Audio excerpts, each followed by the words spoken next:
Shalom saudara-saudara yang dikasihi oleh Tuhan. Tahukah saudara bahwa kita sangat disayang oleh Tuhan?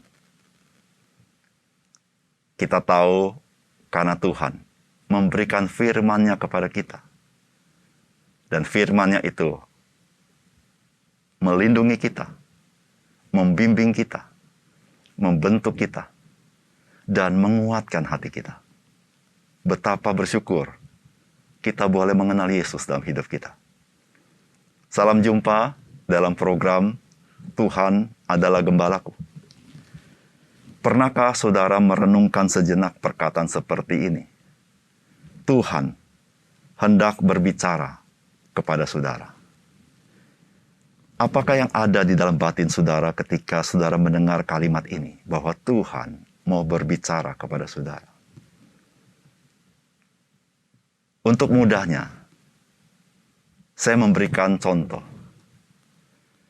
Ketika saudara mendengar satu hari, ada telepon datang kepada saudara dan berkata bahwa Bapak Presiden mau berbicara dengan saudara. Kira-kira apa yang berkecamuk dalam jiwa saudara? Apakah dalam hati saudara berkata, ngerepotin saya. Bapak Presiden mau bicara dengan saya.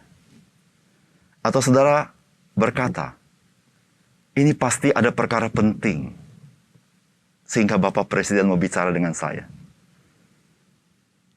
Atau mungkin saudara mendapat surat dari Sekretariat Negara. Surat itu datang ke rumah saudara.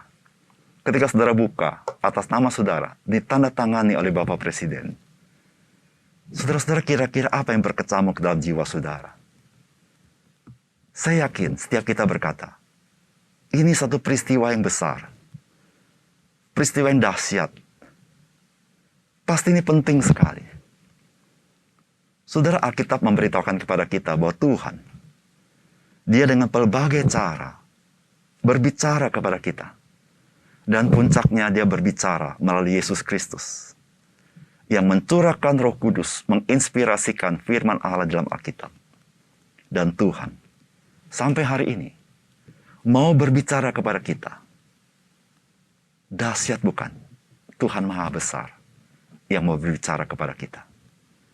Mari kita membaca firman Tuhan dari Keluaran pasal yang ke-19 ayat 9 sampai 25.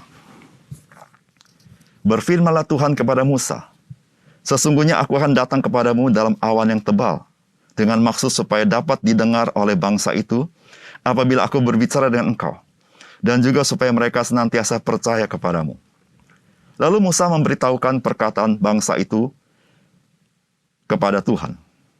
Berfirmanlah Tuhan kepada Musa, pergilah kepada bangsa itu, suruhlah mereka menguduskan diri pada hari ini dan besok, dan mereka harus mencuci pakaiannya. Menjelang hari ketiga mereka harus bersiap, sebab pada hari ketiga Tuhan akan turun di depan mata seluruh bangsa itu di Gunung Sinai. Sebab itu haruslah engkau memasang batas bagi bangsa itu, berkeliling sambil berkata, jagalah baik-baik, jangan kamu mendaki gunung itu, atau kena dengan kakinya, sebab siapapun yang kena kepada gunung itu, pastilah ia dihukum mati. Tangan seorang pun tidak boleh merabanya, sebab pastilah ia dilempari dengan batu atau dipanahi sampai mati. Baik binatang, baik manusia, ia tidak akan dibiarkan hidup. Hanya apabila sangkakala berbunyi panjang, barulah mereka boleh mendaki gunung itu.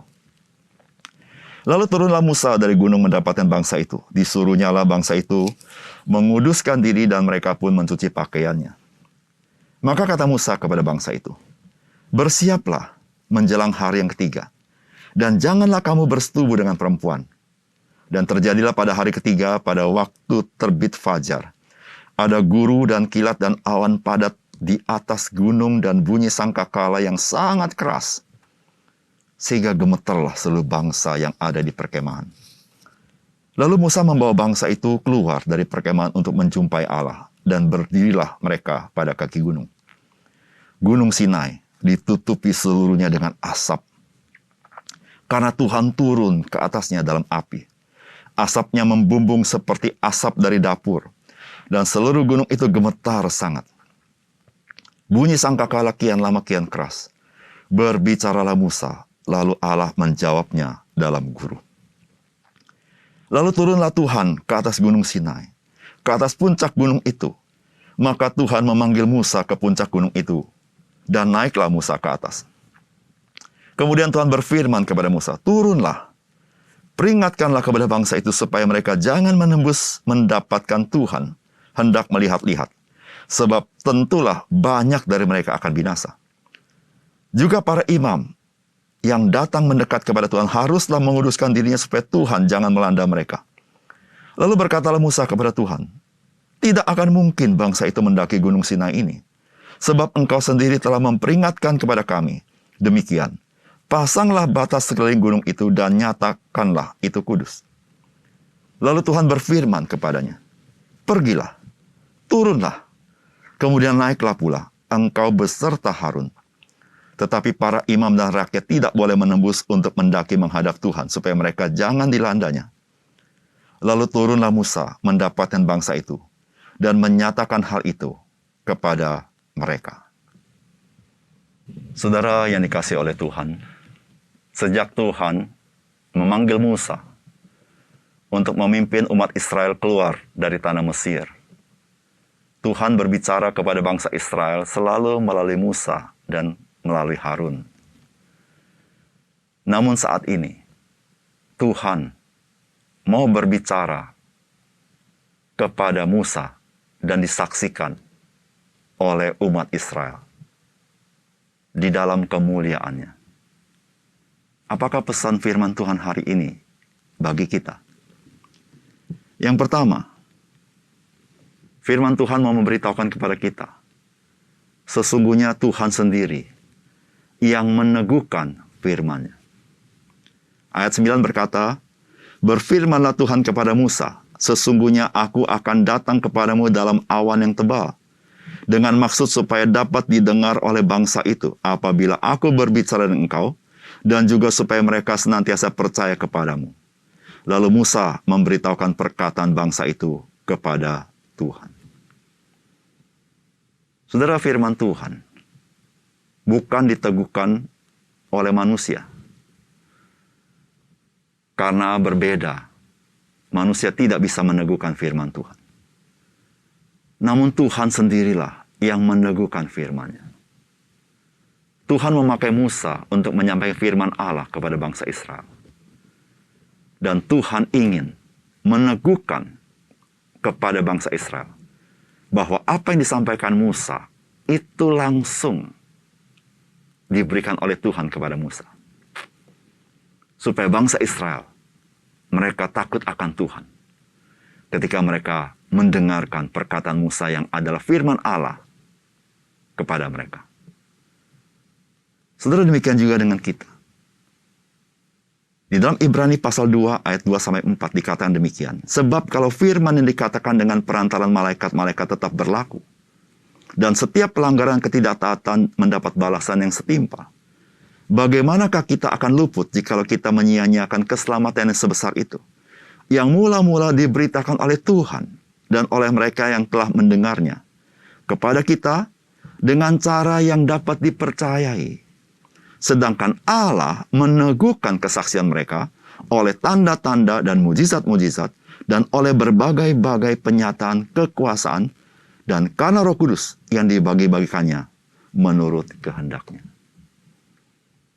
Saudara, bagaimana kita bisa percaya kepada Alkitab? Kita percaya kepada Alkitab adalah firman Allah, bukan karena konfirmasi manusia. Tetapi Tuhanlah yang meneguhkannya. Para rasul memberitakan firman Allah, dan Allah meneguhkan kesaksian mereka dengan tanda-tanda dan mukjizat yang memberitahukan bahwa apa yang mereka lakukan, apa yang mereka katakan, bukan berdasarkan otoritas mereka, tetapi ada otoritas Allah untuk menyampaikan firman Allah. Ketika kita mendengar firman Allah, sesungguhnya Allah, Dialah yang meneguhkan firman itu. Sehingga kita bisa percaya, bisa mengandalkan firman-Nya. Karena Dia yang berfirman, Dia juga yang meneguhkan, memastikan bahwa firman-Nya iya dan amin. Berbahagialah kita yang percaya dan bersandar kepada firman Allah. Karena firman Allah diteguhkan oleh kuasa Allah. Kedua, firman Allah hari ini berbicara kepada kita bahwa perjumpaan dengan Tuhan semata-mata adalah kasih karunia Tuhan. Saudara, Tuhan kita Tuhan yang maha kudus. Tuhan yang maha dahsyat. Tidak boleh seorang pun datang kepada Dia dengan sembarangan untuk menjumpai Dia.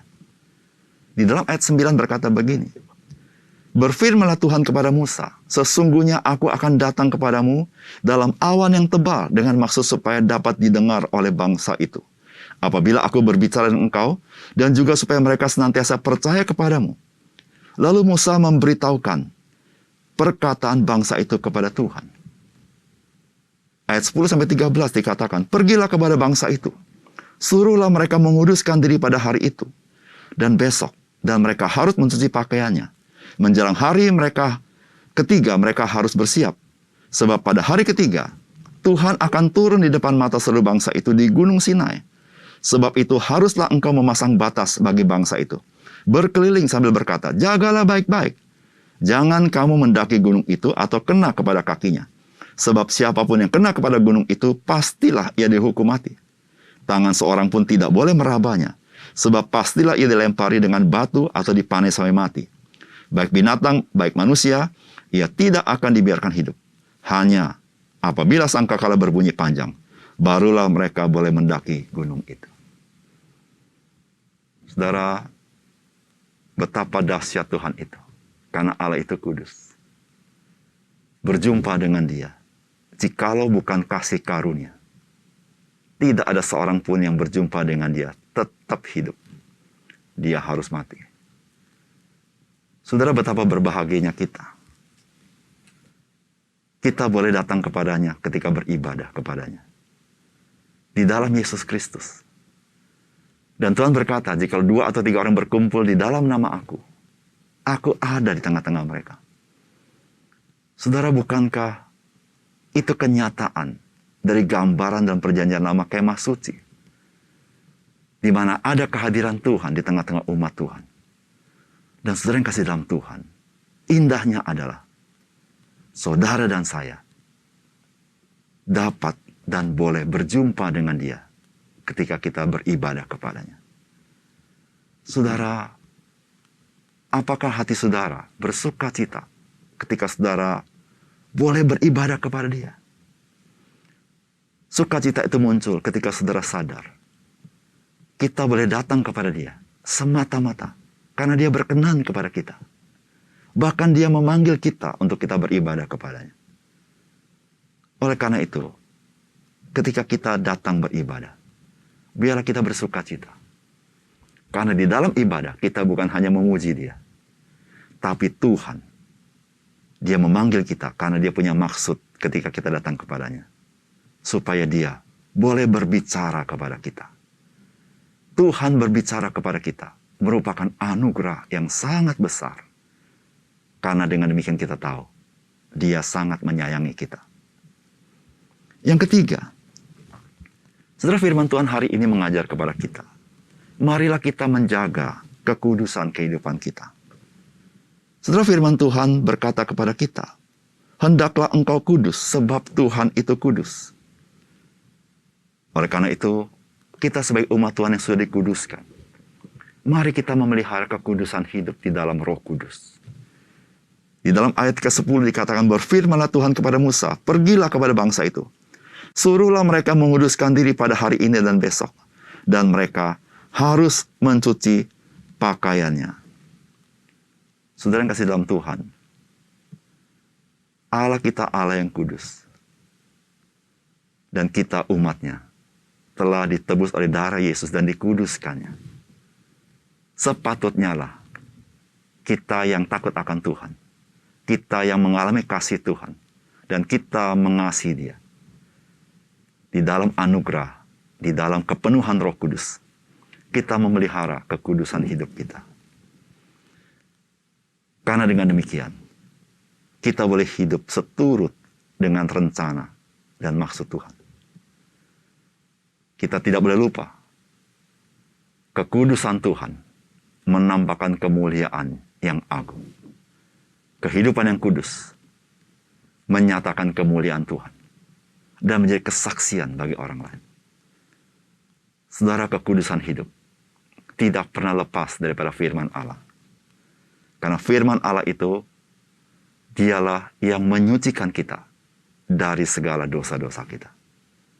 Oleh karena itu, saudara, kerinduan menjadi kudus juga adalah kerinduan hidup di dalam firman Tuhan. Mari kita berdoa. Bapa surga, terima kasih untuk kebenaran firman-Mu. Biarlah sekali lagi Tuhan, kami belajar untuk kami mau belajar firman Tuhan. Mendengar firman Tuhan. Karena Tuhan, ketika kami beribadah dipanggil oleh Tuhan untuk menghampiri Engkau, itu kasih karunia. Karena kami perlu akan Engkau.